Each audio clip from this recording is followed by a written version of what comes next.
And welcome back to Sacred Space on West Limerick 102. I'm Shane Ambrose, and in this week's programme I'm joined by John Keeley and Anne, and on the phone we're joined by Father Noel Kirwin. Father Noel, one of the reasons we asked you to join us on the programme this week is that there's rather an interesting event happening in Rome this week.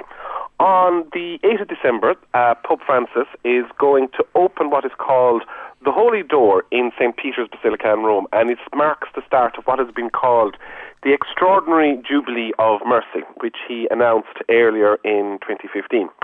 So I suppose the question we kind of ask you this morning is, can you kind of help us figure out what exactly is the extraordinary Jubilee of Mercy? The extraordinary Jubilee of Mercy, I suppose there's a number of things that are connected with it. One is at this time as well, and on that date, there's also the celebration 50 years of the end of the Vatican Council, the Second Vatican Council. So it's very much tied in with that this council has an energy to keep it going, and that energy is mercy.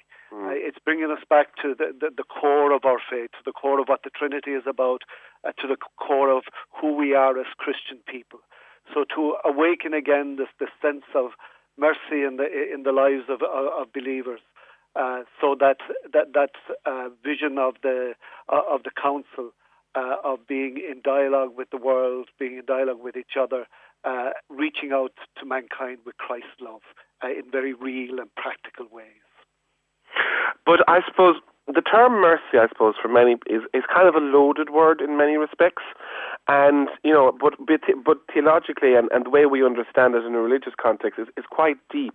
I suppose could you kind of help us maybe unpack it a little? What exactly does it mean? Mercy is really is love in action. It's love lived out into people's lives. I give you an example.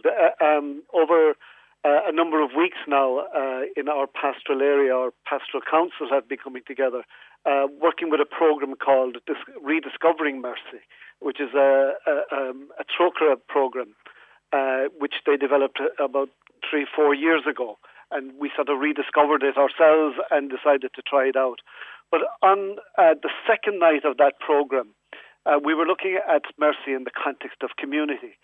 And instead of what you can do as part of that program is sort of look at all the institutions, if you like, that work out the mercy of the church. But instead of that, we decided to look at the community and to look at our own lives. So here's an example that a young mother gave. She was coming out of hospital, having delivered her first child. She was worn out, tired, weary. She was going home, not prepared for all that was ahead. Her husband's expectation was that she would come in and make the dinner and get on with everything. But when she arrived at the door, a neighbour had left a dinner for the family on the doorstep. Now that's mercy in action. That's love in action. And the beautiful thing about it was that it caused her, when the occasion came, when she knew someone in the same situation, that she carried on that little tradition. And that's what it's become for her now. One of the ways she lives this mercy is giving a gift like she received. And it's, I suppose, that is the thing. I suppose it's just it is a gift that we receive in so many respects. One of the things, Pope Francis wrote a letter setting out the start of the Jubilee year, and I reread it during the week.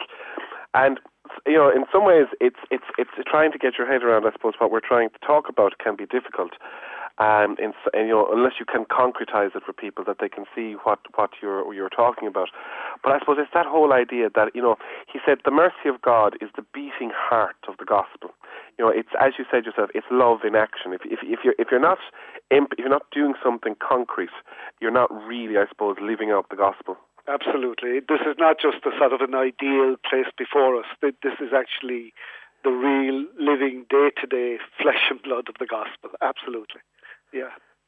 And in terms of, I suppose one of the questions I suppose people might have in some respects is, and it's come up a lot, I suppose, with Pope Francis, because mercy has been kind of one of the big themes of his pontificate, and it's even his papal coat of arms and stuff.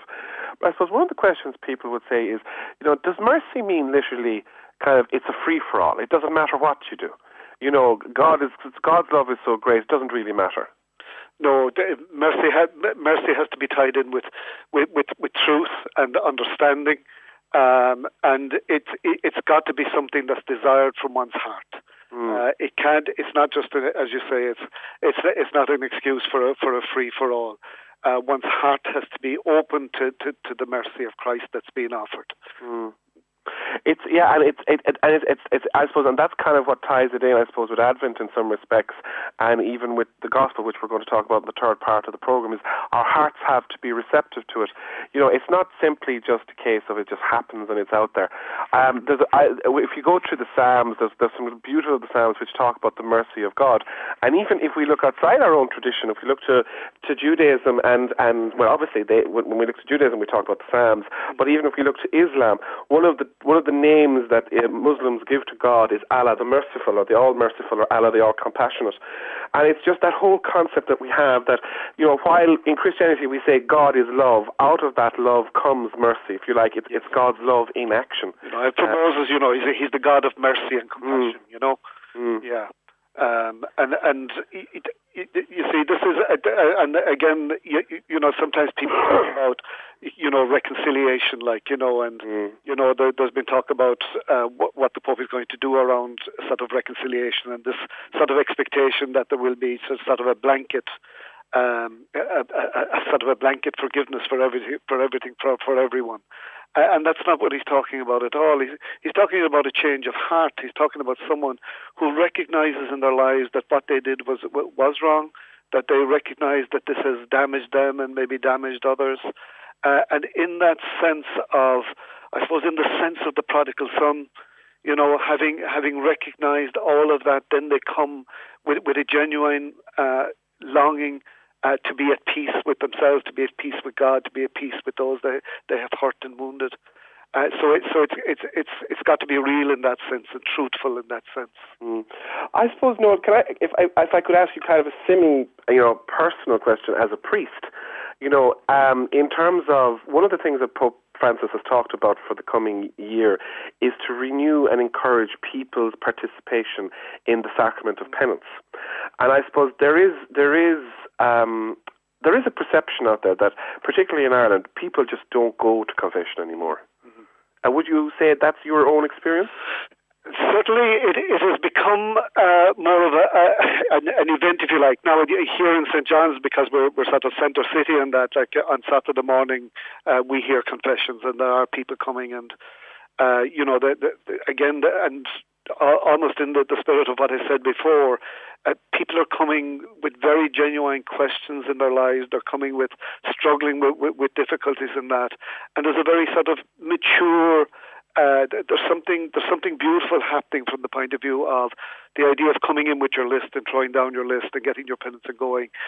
People are more, you know, in the struggle of their lives, looking for help, looking for direction, looking for a way forward. For me, like I'm just personally as a priest, I'm just so pleased that this year of mercy, because in some ways I think this is the forgotten sacrament. And yet it is, you know, it is really the sacrament of joy. It's the sacrifice of reunion. It's the sacrament of, you know, God's love being poured out of, you know, as all the sacraments are. But this one in particular, when we take it seriously, when we look into our hearts, when we see what we need to do to change ourselves and desire to do that, then this becomes a great blessing in our lives. I love that expression you use, actually, the sacrament of reunion. You know, it's such a powerful actual idea or way of getting it across in so many respects. Because I suppose one of the challenges that we have in Ireland in particular is kind of the more moralistic approach or understanding that was seen there with the sacrament of confession, and if you like, the bad image that people had in their head of it. But at the same time, I found it interesting. A couple of weeks ago, there was a discussion in the national papers about the number of people who are now going out and going to see therapists and talking out their troubles in so many respects. And at the same time, you know, the amount of people that are not going to receive, as you said, the sacrament of reunion, the sacrament that brings us back in communion, in connection with the greatest centre of our beings in so many respects. The sacrament that's a healing for our lives. when entered into fully as an adult, in a contemplated way, in that desire. If we have been touched spiritually by the sin that we have committed, we know something of the pain. We know something of the disconnection, and our desire is to put that to rights. Pope Francis has kind of talked about 8, I suppose you could say, or 9 activities for the year, for the Jubilee of Mercy, to kind of, what he says is kind of to reawaken, in the church, her understanding of mercy in some respects. And there's different ones. But I suppose for you in St. John's, there'll be one in particular, because you are the cathedral church of the diocese. And I'm assuming, as it will be in St. John's, that the diocesan Holy Door is going to be opened. Yes, and our Holy Door will be opened the same day. On the 8th. On the 8th, yeah. Oh, very good. Can you kind of? It can be a strange one. Unless I suppose for some people, unless you've been to Rome and you've actually seen the Holy Doors in the patriarchal basilicas, Father Noel, what is the idea of a Holy Door? Okay, the idea is that this cathedral, or this place that has been designated as a Holy Door, becomes a place of pilgrimage. And that in passing through the Holy Door on the arrival at your pilgrimage, you are opening your heart to all the blessings that this holy year promises us. Mm. So, one of the lovely things Pope Francis says in that opening letter, talking about the Holy Door and desiring that, and I love the way John started the program, reaching out to in that prayer that was there that Anne said, reaching out to those who won't be able to make the pilgrimage. And in a way, those who won't be able to make the pilgrimage maybe make the point that he invites them in their own place. He invites the sick to enter into the mercy of Christ by sharing their sufferings with His, so that their lives too are open to the mercy, the love that is available to them in uniting their sufferings with Christ. And he said something very beautiful. He was talking about prisoners. And he was talking about how he would love to encourage the prisoners to think that each time they walk through the door of their cell, that could be for them the Holy Door. That when they enter into that place of quiet, when they're into that place that causes them to go into the silence of their hearts, when they face themselves with the lives they've lived, and hear the words of Christ from the Gospels in their hearts, that they would allow their hearts to be opened to this mercy, and that it would heal them of what has brought them to that place. I think that's just a most amazing, beautiful image. But again, you see, the thing of pilgrimage is that we are taking on a journey that is to affect our lives. So as part of that journey, there must be the listening to the word. As part of that journey, there must be making the prayer. As part of that journey, there must be a trawling of our heart to see what's happening there, and the desire to become the merciful, like the Trinity. Yeah, it's you mentioned it there, is of course that finding that space or that silence, kind of to meditate on the word, and it's one of the things what the Pope encourages us is to pick up scripture. And of course here in the diocese in Limerick, of course, Bishop Brendan is encouraging it as well with the publication of Who Leads the Church, which is working the extracts from the Acts of the Apostles, which is of course as part of our preparations for Synod. But also, Synod isn't just going to be in April, it's going to be going onwards from that. And as Bishop Brendan has made the point, we can't progress as a church if we haven't sat and listened and meditated on the Word. And of course, it's the same with this Jubilee of Mercy. If we haven't sat and listened to what God wants to say to us, then we don't know what it is that He's calling us back to. We missed the point. Exactly. We missed the point. Now, it was an unusual one. I wasn't expecting it when I came across it, but it was Pope Francis's, if you like, he's re-energizing of an old expression that's there, and we haven't heard for a while, which was the corporal and spiritual works of mercy. Yes. I have to say, I wouldn't necessarily think I would have come across them myself. In school, I came across them outside, we're looking up something else. But for many people under a certain age bracket, they wouldn't be familiar with what the corporal and spiritual works of mercy are. And I suppose it was just kind of to remind people what would be involved. And the thing is that they probably do know them, but don't realise that the corporal works of mercy. Mm-hmm. So, like the corporal works of mercy are to feed the hungry, to give a drink to the thirsty, to clothe the naked, to shelter the homeless, visit the sick, visit the imprisoned, bury the dead. You know, and all the practical ways in which these corporal works of mercy can be worked out in our lives. And these words are put together to be almost a gospel for our lives and a way of living, you know.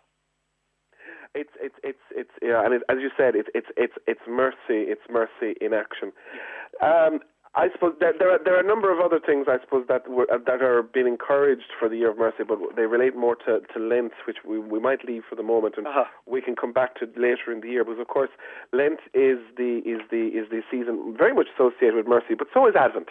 Because of course, we're starting this in the Advent season, and Advent is while it's not technically a penitential season, it is a season of preparation. It is a season of awakening, and it's that whole idea, I suppose, that the Year of Mercy calls us to be awakened to God's love for us, to look and see what does it all really mean, and the idea that what does it mean for us in our daily lives, as you said, and the openness to God's love that we should have.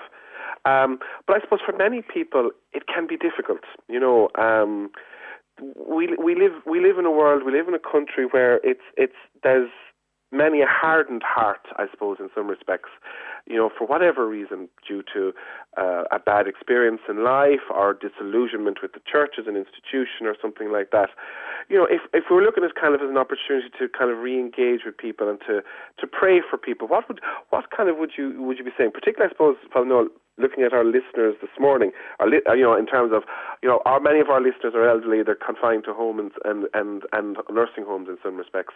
In terms of, what would you say to them for this Year of Mercy as their part in it? The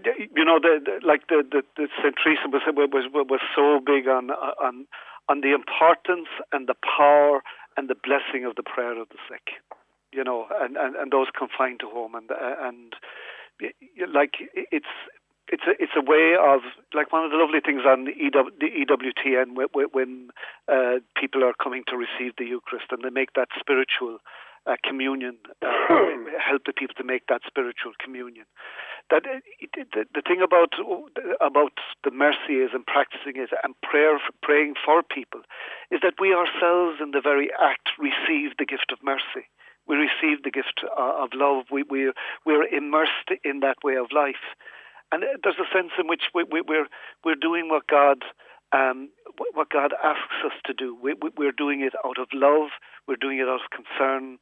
We're doing it because we're worried for a neighbour, for a friend who's going through difficulties. All of that is the act of mercy, and which is both blessing for us and for them that we do that. So to know a neighbour is in trouble, and the only way that you feel you can help them is to enter into prayer for them, asking God's help for them, asking that neighbours who will find the grace to recognise what's needed and what's wrong, and be able to make the practical decisions to see that neighbour receives the help that they need in that time. So it is a most powerful grace, that the prayer of those who are sick and those who are housebound. Thank you very much, Father Noel, for that beautiful reflection, actually. And I think we'll finish up on that, I think, for now. We will have you on again at some stage during the year, maybe to reflect on mercy again. But to finish this part of the programme, what we're going to go out on now is a piece of music, and it is actually the official hymn for the Year of Mercy.